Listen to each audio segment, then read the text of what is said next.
kesempatannya. Perkenalkan, kami dari kelompok yang beranggotakan saya sendiri, yaitu Rais Chandra Rijanto dengan NIM 4.33.22.1.21. Dan saya Muhammad Rahman Anas dengan NIM 433221118. Pada kesempatan kali ini, dari kelompok kami akan merepresentasikan terkait proyek tugas besar Big Data, yaitu proyek analisa data dengan kombinasi menggunakan visualisasi dan Apache Spark. Adapun dataset yang kami gunakan yaitu dataset diabetes yang kami ambil dari platform Kaggle. Nah, sekarang adalah masuk ke bagian latar belakang dari kenapa alasan kita mengambil dataset diabetes. Dikarenakan diabetes merupakan salah satu penyakit kronis dengan jumlah penderita yang terus meningkat tiap tahunnya, baik secara global maupun di Indonesia. Kondisi ini menimbulkan beban besar, baik bagi individu maupun sistem kesehatan. Dengan adanya teknologi Big Data, kita dapat menganalisis pola tren, serta memprediksi resiko diabetes secara lebih akurat dan efisien.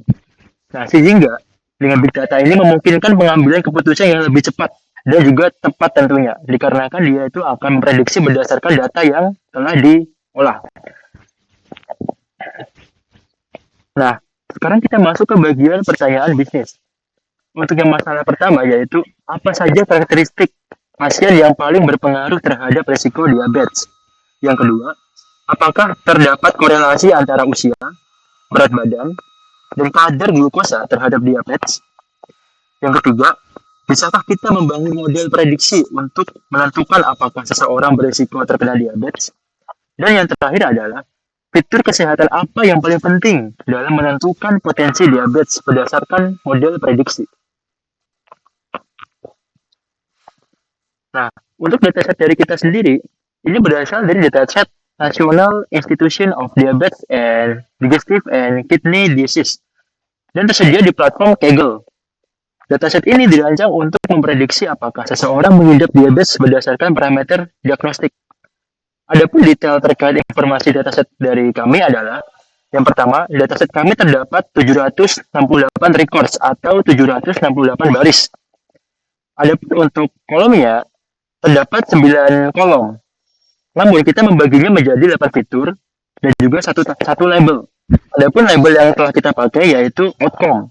Untuk kedelapan fiturnya ada preferences, glucose, blood pressure, dan juga sebagainya.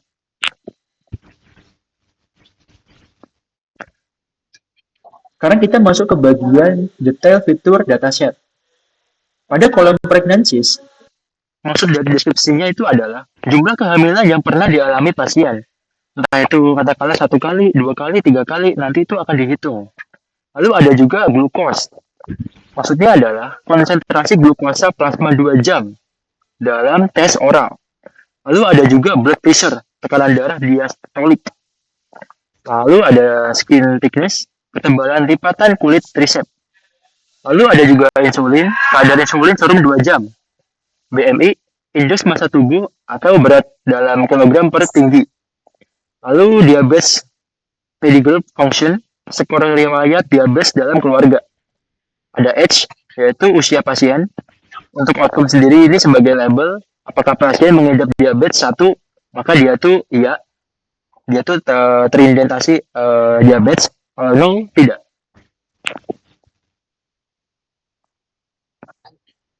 Sekarang kita masuk ke bagian eksplorasi data.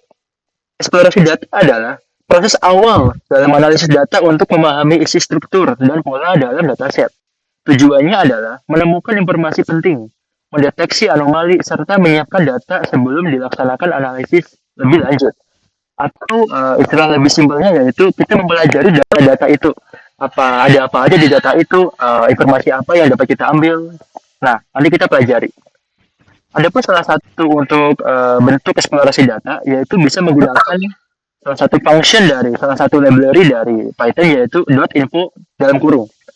Dia itu akan menampilkan beberapa kolomnya dan juga tipe data dari kolom-kolom tersebut. Seperti yang tertera pada gambar, pregnancy sendiri dia memiliki tipe data integer. Untuk BMI, dia memiliki tipe data float. Kira-kira seperti itu. Selain .info, ada juga .describe.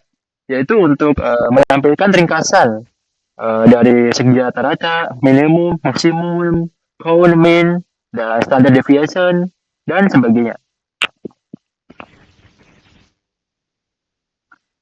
Di sini kita masuk ke bagian cleaning data.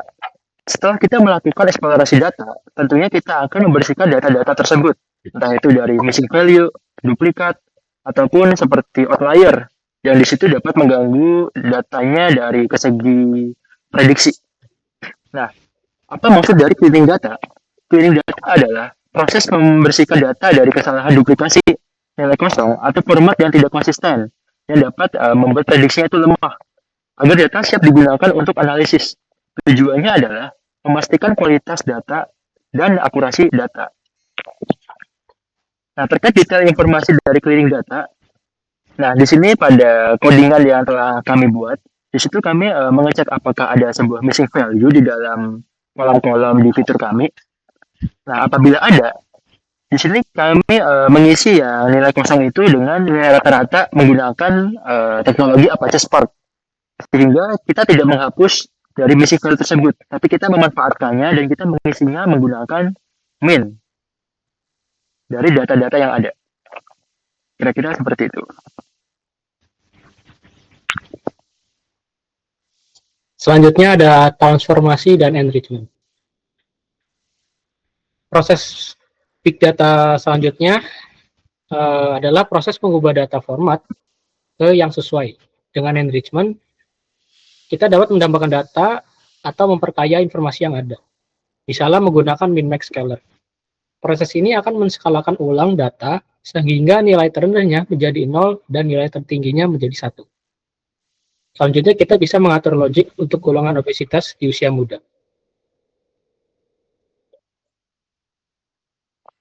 Untuk program langsung saja kita lihat di Colab.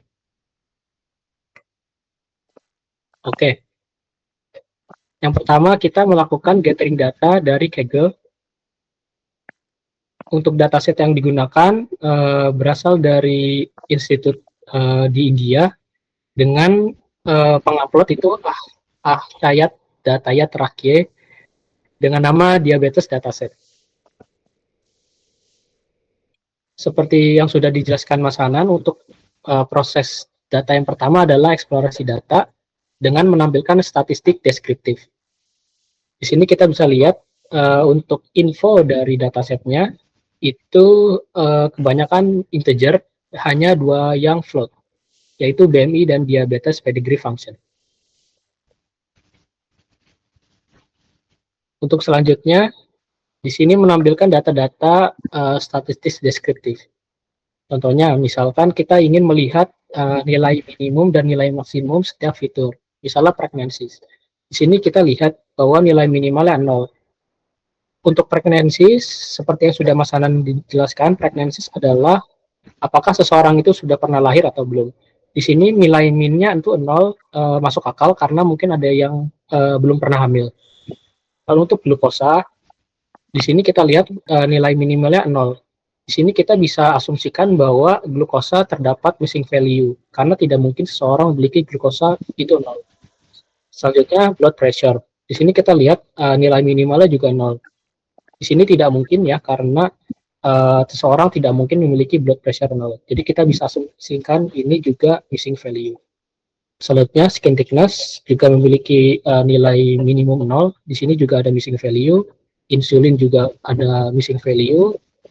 BMI juga tidak mungkin seseorang memiliki indeks itu 0. Lalu untuk diabetes pedigree function, di sini nilai minimalnya 0,0. Di sini mungkin saja karena ada orang yang mungkin tidak memiliki riwayat diabetes.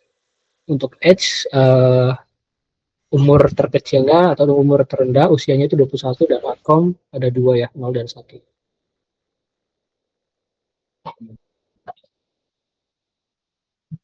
Dan berikut adalah distribusinya. Di sini bisa kita lihat banyak beberapa nilai yang 0 ya. Contohnya di glukosa, terus ada di blood pressure, terus juga ada di skin thickness, ada 0, 0. Di sini kita nanti kita hapus ya. Nah, selanjutnya proses penghapusan data-data misi yang tadi ya. Sini menggunakan PySpark untuk menghapus nilai-nilai nol itu dengan menambahkan nilai rata-rata berdasarkan fungsi. Untuk kodenya sebagai berikut. Selanjutnya kita memastikan apakah data-data tersebut benar-benar sudah hilang dan diganti nilainya. Bisa kita lihat di sini nilai glukosa itu terbaru 44. Ini masuk akal ya. Dan blood pressure nilai terdanya 24, index 7 dan seterusnya. Di sini membuktikan bahwa proses data cleansing-nya sudah benar-benar terjadi. Selanjutnya proses transformasi dan enrichment. Untuk melakukan proses transformasi ada beberapa cara. Untuk kami menggunakan mix scaler dari menginputkan feature raw lalu menghasilkan features. Nah, hasilnya sebagai berikut. Nah, feature yang ini setelah di scaler menggunakan min-max scaler. Selanjutnya kita masuk ke visualisasi deskriptif ya. Berdasarkan hasil outcome, 1 untuk diabetes dan 0 untuk tidak diabetes. Di sini kita bisa lihat ya, bahwa orang yang terkena diabetes itu cenderung memiliki glukosa yang lebih tinggi. Lalu untuk blood pressure, orang yang memiliki diabetes itu cenderung memiliki blood pressure yang rendah. Lalu BMI juga rata-rata orang yang memiliki diabetes, BMI-nya itu cenderung rendah. Untuk korelasi, jadi kita bisa lihat ya, ada beberapa outcome itu yang terkait dengan fiturnya. Contohnya itu misalkan glukosa. Ini glukosa sangat terkait dengan diabetes. Oke. Selanjutnya kita masuk ke analisis prediktif. Untuk analisis prediktif yang pertama, kami menggunakan logistic regression karena logistic regression ini yang paling sederhana.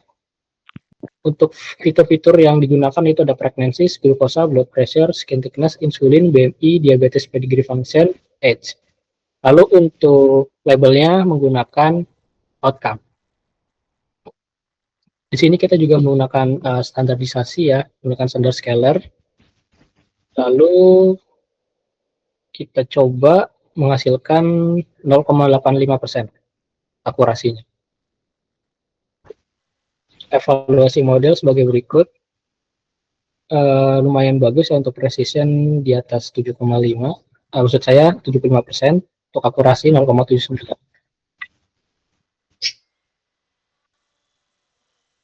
Kesimpulan, jadi proyek ini bertujuan untuk melakukan analisis dan data diabetes dengan pendekatan visualisasi deskriptif dan prediktif menggunakan APC-Spark.